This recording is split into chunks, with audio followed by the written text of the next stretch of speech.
12 তারিখে 5:30-6টার দিকে আমি জানতে পারলাম সিদ্ধেশ্বরী বয়েজ স্কুল থেকে আমাদের পোলিংয়ের যেটা ভিতর থেকে বারবার আমাকে নক করছিল, এখানে অনিয়ম হচ্ছে, অনেক অনিয়ম হচ্ছে, একটু পারলে এখানে আসেন। আমি তখন দৌড়ে চলে গেলাম, গিয়ে আমি দরজা নক করছি, বারবার নক করছি, অনেকক্ষণ, আধা ঘন্টা পরে দরজাটা খুললো, ভিতরে যেতে দিবেই না। তারপরে গেলাম, ওখানে প্রিজাইডিং অফিসার ছিল শামসুল ইসলাম, ইসলামী ব্যাংকের, এবং প্রায় 5-6 জন বিদেশি পর্যবেক্ষক ছিলেন ওই রুমটার মধ্যে। ওখানে কাউন্টিং হচ্ছিল। তখন আমাদের যে ধানের শীষের এজেন্ট তারা বলছিল যে এখানে 25 থেকে 27টা ভোটকে তারা বাতিল করে দিয়েছে, যে ভোটটা ওই যে সাদা জায়গাটা সিলমেন্টের জন্য সেগুলোকে বাতিল করে দিয়েছে। কিন্তু আমরা শুনতে, আমি রওনা হওয়ার আগে জানতে পেরেছিলাম যে নির্বাচন কমিশন থেকে ওই ভোটগুলোকে বৈধ করার জন্য রিকোয়েস্ট করা হয়েছে। তখন আমি প্রিজাইডিং অফিসার শামসুল ইসলামকে বললাম যে এই ভোটগুলো তো নির্বাচন কমিশন থেকে বৈধ করার জন্য বলা হয়েছে। উনি বললেন যে আমরা এরকম কোনো নির্দেশনা পাইনি। তখন রিটার্নিং কর্মকর্তা এই সময় আমার মোবাইলে ফোন দিলেন।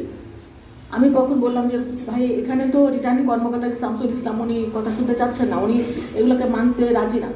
তখন উনি বললেন ওনাকে ফোনটা দেন। আমি ফোনটা সাইফুল ইসলাম, আমি স্পিকারে রেখেছিলাম ফোনটা। আমার স্পিকারে বিদেশি পর্যবেক্ষকরা শুনছিলেন, বিভিন্ন প্রার্থীর এজেন্টরাও শুনতে পাচ্ছিলেন, ধানের শীষের এজেন্টরাও শুনতে পাচ্ছিলেন, এবং ওই কক্ষের ভিতরে যারা ছিলেন সবাই স্পষ্ট শুনতে পাচ্ছিলেন যে স্পিকারে রিটার্নিং কর্মকর্তা বলছিলেন যে নির্বাচন কমিশন থেকে নির্দেশনা এসেছে এই ধরনের ভোটগুলোকে বৈধ করে দিতে।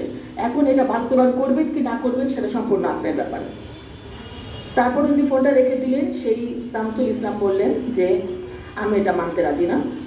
আমি বললাম আপনি কেন মানবেন না? বললো আমি নির্বাচন, আমার সাথে সরাসরি কথা হয়নি, অন্য কারো, আমার উপরেও একজন কর্মকর্তা আছেন ম্যাজিস্ট্রেট, তিনি আসুন, তারপরে আমরা ডিসিশন দেবো। তা আমি বললাম সেই ম্যাজিস্ট্রেটকে কল করেন। উনি অনেকবার কল করবার আসছেন। তারপর অনেকক্ষণ পরে সেই একজন মহিলা আসলেন ম্যাজিস্ট্রেট। উনি এসে, ওনার নামটা আমার ঠিক খেয়াল নেই, সাম আফরোজা হবে, উনি এসে বললেন যে না, এই ভোটগুলো সব বৈধ হবে, বৈধ করে দেন। কিন্তু তারপরে ওই শামসুল ইসলাম কিন্তু বললেন যে না, এই ভোট, উনি ওনার সাথে তর্কাতর্কি করলেন, মানে বললেন যে বৈধ হবে না।